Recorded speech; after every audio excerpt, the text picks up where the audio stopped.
Hi, welcome to Technofunk's video lesson on different types of organizational structures. We all understand that businesses today deal with multiple product and service lines. They operate globally, leverage large number of registered legal entities, and operate through complex matrix relationships.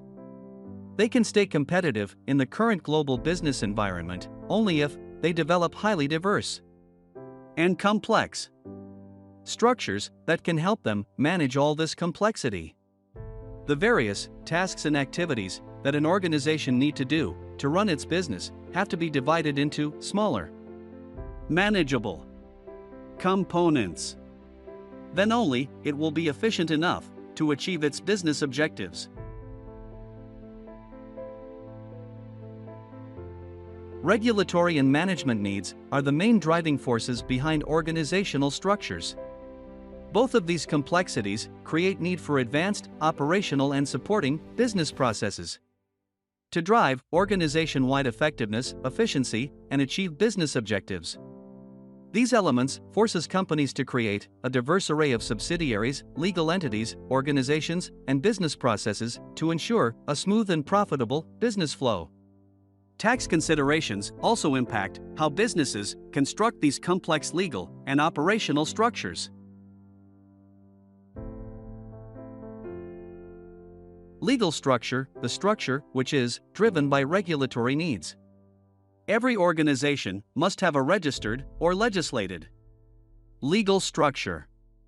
Legal structure meets with the requirements specified by the regulation. Every country will have their own set of rules that businesses must follow. Governments make these regulations because, in rapidly changing national and global business environment, it has become necessary that regulation of corporate entities is in tune with the emerging economic trends.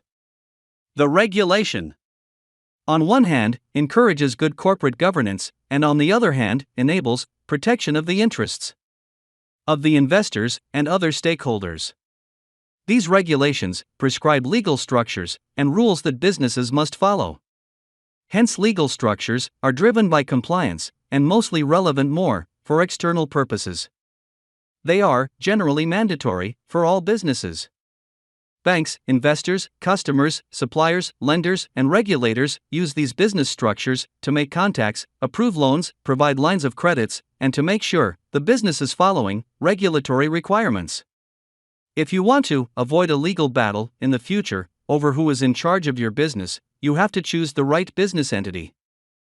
You will also want to make sure those details are spelled out in any legal formation documents drafted by your business lawyer. Further, also remember that, due to continuous increase in the complexities of business operation, the forms of corporate organizations are constantly changing and evolving. Evolution of operational structures.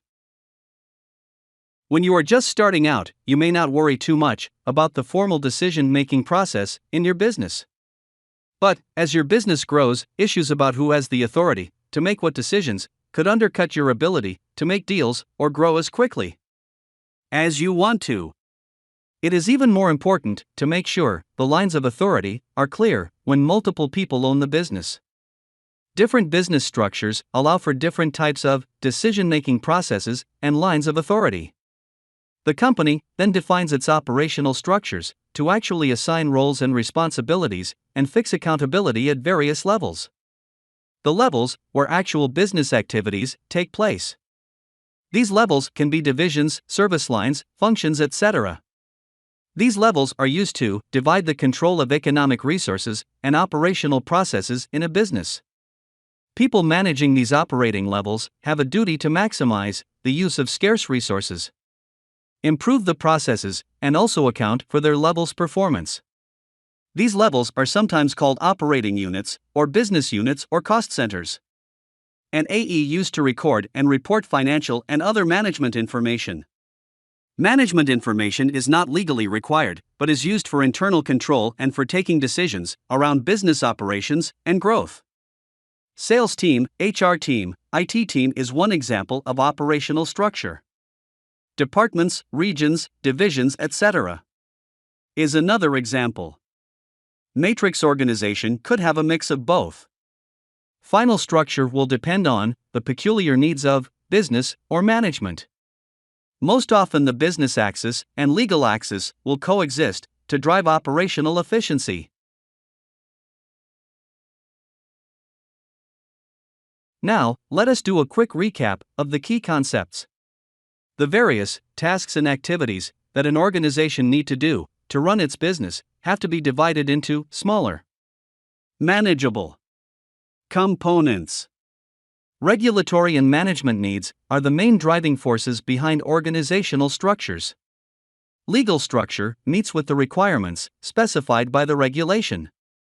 Every organization must have a registered or legislated legal structure. The company then defines its operational structures to actually assign roles and responsibilities and fix accountability at various levels. These operational structures could be market-based, product-based, geographic-based, team-based, or based on needs of the management. Both legal and operational structures can coexist within the same organization. Thank you for watching our video. Complete course along with certification is available at www.technofunk.com.